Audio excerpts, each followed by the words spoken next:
Jemaat yang dikasihi oleh Tuhan Yesus Kristus, hari ini kita bersama-sama kembali boleh beribadah. Kita bersyukur beribadah di tengah keluarga kita masing-masing. Pembacaan Alkitab dari kitab Kejadian pasal 2 ayat 1-7 yang tadi kita sudah baca. Bapak Ibu, saudara-saudara yang dikasihi Tuhan, Bapak Ibu pernah dengar peribahasa dalam bahasa Latin memento mori? Bapak Ibu Saudara mungkin sudah pernah ya beberapa dari kita mendengar memento mori itu artinya ingatlah Anda akan mati. Serem ya kedengarannya ya. Nah Bapak Ibu Saudara-saudara yang dikasihi Tuhan, di tengah segala sesuatu yang serba belum pasti, bahkan tidak pasti, ada satu hal yang pasti dalam hidup kita, bahwa kita semua akan meninggalkan dunia ini. Itulah sebabnya memento mori ini menjadi peringatan kepada setiap kita, bukan untuk tujuan menakut-nakuti atau mengintimidasi atau mengancam kita, tetapi mengingatkan kita supaya kita bijaksana menjalani kehidupan yang Tuhan anugerahkan bagi kita. Nah Bapak Ibu, saudara-saudaraku, pembacaan kita hari ini juga mengingatkan hal yang sama. Kejadian pasal 2 ayat 1-7, saya ingin kita berfokus pada ayat yang ke-7. Saya akan bacakan sekali lagi untuk kita. Ayat yang ke-7, pembacaan kita hari ini berkata, ketika itulah Tuhan Allah membentuk manusia itu dari debu tanah dan menghembuskan nafas hidup ke dalam hidupnya. Demikianlah manusia itu menjadi makhluk yang hidup.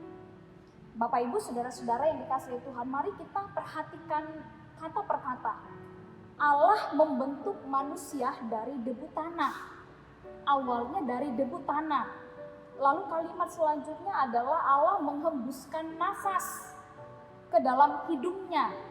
Jadi setelah Allah membentuk manusia itu, lalu kemudian Allah menghembuskan nafas ke dalam hidung sehingga menjadi makhluk yang hidup. Makhluk yang hidup di sini berarti makhluk yang hidup secara jasmani, tapi juga makhluk yang hidup secara rohani. Jadi makhluk jasmani dan rohani. Itu yang dimaksudkan dalam ayat yang ke-7. Manusia yang dari debu tanah, Bapak Ibu Saudara, manusia yang hina, yang rendah, menjadi berarti dan mulia di mata Tuhan. Nah Bapak Ibu Saudara-saudaraku yang dikasihi oleh Tuhan Yesus Kristus, artinya apa? Artinya bahwa kalau Tuhan tidak menghembuskan nafas, kita hanya butiran debu. Ini kayak lagunya Cakrakan ya, butiran debu. Kita ini bukan apa-apa tanpa Tuhan, kita hanya butiran debu tanpa Tuhan. Karena Tuhanlah maka kita hidup. Karena Tuhanlah maka kita menjadi manusia, makhluk yang utuh. Ya, kita bisa berkarya, bisa melakukan aktivitas kita dengan segala keterbatasan di situasi pandemi saat ini. Nah Bapak Ibu, saudara-saudaraku yang dikasihi Tuhan, dengan mengakui bahwa kita ini hanyalah manusia yang terbatas tanpa Tuhan, akan membuat kita ingat akan 4 hal. Yang pertama, kita akan selalu ingat bahwa kita itu butuh Tuhan. Jadi kita perlu bergantung pada Tuhan. Kita tidak bisa apa-apa kalau tidak ada Tuhan. Buktinya saja pembacaan Alkitab kita hari ini, kalau Tuhan tidak menghembuskan napas, kita hanya seembuk debu. Butiran debu yang tidak punya arti apa-apa. Hal yang kedua, akan mengajak kita untuk mengingat bahwa kita diminta Tuhan untuk hidup bukan untuk diri kita sendiri. Bukan hanya dengan diri kita sendiri, tapi Allah minta kita untuk hidup dengan sesama dan bersama dengan sesama. Nah Bapak Ibu Saudaraku yang dikasihi oleh Tuhan, kita tidak bisa menjalani kehidupan ini seorang diri saja. Karena itu Bapak Ibu Saudara, kejadian yang kita baca, kejadian pasal 2 ini selalu mengingatkan kita bahwa mulai dari penciptaan hari pertama sampai dengan hari yang ke-6, sebelum Allah selesai pada hari yang ke-7, segalanya Allah ciptakan dengan teratur dan Allah ciptakan dengan beraneka ragam, tidak dalam arti bahwa hanya satu ciptaan saja, tapi ada berbagai macam. Allah ciptakan makhluk yang lain, termasuk juga manusia. Allah menciptakan laki-laki dan perempuan. Nah Bapak Ibu saudara-saudara yang dikasihi Tuhan, jadi kita perlu belajar untuk hidup bersama dengan orang lain. Walaupun memang hidup bersama dengan orang lain itu ya kita kadang rukun, tapi sekali waktu kita juga bisa ribut rukun itu terjadi. Anak orang tua, suami istri, menantu mertua, teman gereja, kawan GP, kita bisa ribut, bisa juga rukun. Sekali waktu kita bisa ribut, tapi juga bisa rukun. Nah, itulah dinamika kehidupan kita. Tetapi pembacaan kita hari ini mengingatkan kita bahwa kita tidak bisa hidup seorang diri. Kita harus berada bersama dengan orang-orang di sekeliling kita. Bahkan kita harus menjadi berguna bagi orang lain. Hal yang ketiga, menyadari bahwa kita terbatas itu akan mengingatkan kita untuk tidak sembrono dalam menjalani kehidupan. Sembrono dalam arti menyanyiakan waktu. Ya, saya kan masih muda, masih bisa lah leha-leha gitu ya. Umur masih berapa begitu ya. Saya bisa lah melakukan apa yang saya suka. Kalau kita sadar bahwa kita ini terbatas, memento mori tadi mengingatkan kita bahwa ada batas dalam hidup kita, bahwa kita ini adalah debu, maka kita tidak akan sembrono menjalani hidup. Kita akan punya tujuan, kita membuat tujuan-tujuan dalam hidup kita. Dan itulah juga yang harus kita lakukan di tengah keluarga kita. Orang tua mengingatkan anak supaya anak-anak juga punya tujuan hidupnya. Orang tua mengajak anak untuk memikirkan masa depannya, dan seterusnya Bapak Ibu Saudara. Hal yang keempat adalah kalau kita mengakui bahwa hidup kita ini terbatas, maka hal yang keempat adalah kita akan menghargai hidup ini. Kita akan menghargai hidup ini dengan melakukan hal-hal yang baik, yang bijaksana. Orang seringkali bertanya, apa sih sebetulnya ukuran hidup kita ini?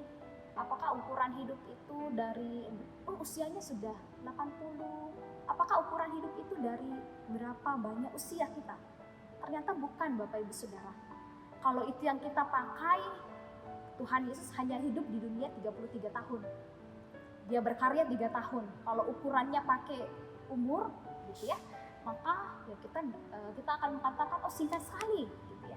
Tuhan Yesus. Tapi apa yang sebetulnya menjadi ukuran hidup? Kalau kita belajar meneladani Yesus, maka ukuran hidup itu adalah apa yang kita lakukan selama kita hidup.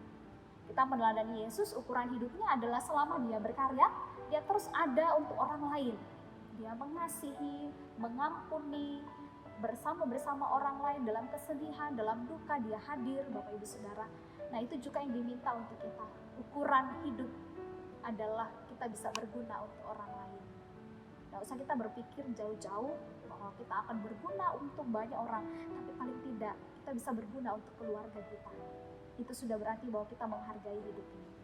Nah, Bapak Ibu, saudara-saudaraku yang dikasihi oleh Tuhan, kita bersyukur bahwa hari-hari hidup kita selalu Tuhan sertai.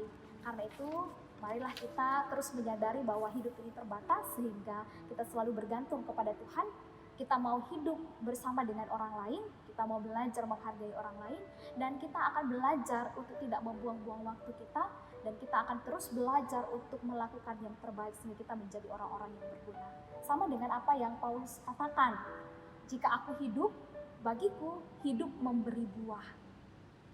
Sudahkah Bapak Ibu Saudara memberi buah sebagai bukti bahwa kita menghargai hidup ini? Amin. Jemaat yang dikasihi oleh Tuhan, mari kita satu di dalam doa. Kita berdoa. Bapa, terima kasih untuk kebenaran firman-Mu hari ini yang mengingatkan kami bahwa kehidupan yang kami jalani ini terbatas. Sungguh kami bersyukur bahwa hari lepas hari Tuhan selalu menganugerahkan segala yang terbaik bagi kami, menganugerahkan kami nafas hidup, waktu dan kesempatan. Bahkan hari ini kami boleh kembali berkumpul bersama dengan keluarga kami untuk beribadah.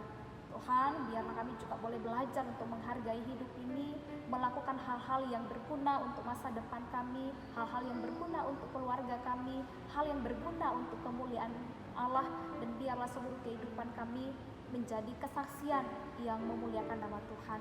Kami berdoa Engkau menjaga melindungi keluarga kami Tuhan dari ancaman virus corona, biarlah keluarga kami tetap sehat dan kuat. Kalau ada keluarga-keluarga kami yang pada saat ini harus menghadapi terpapar virus corona, kami doakan, kami mohon Tuhan sembuhkan dan pulihkan mereka. Mereka semua yang dirawat di rumah-rumah sakit, bahkan kami melihat dan menyaksikan bahwa angka orang-orang yang terpapar COVID-19 semakin tinggi. Tuhan Allah, kami mohon biarlah Tuhan tetap menjaga kami, berikan kami kebujuran supaya kami tetap sehat dan kuat.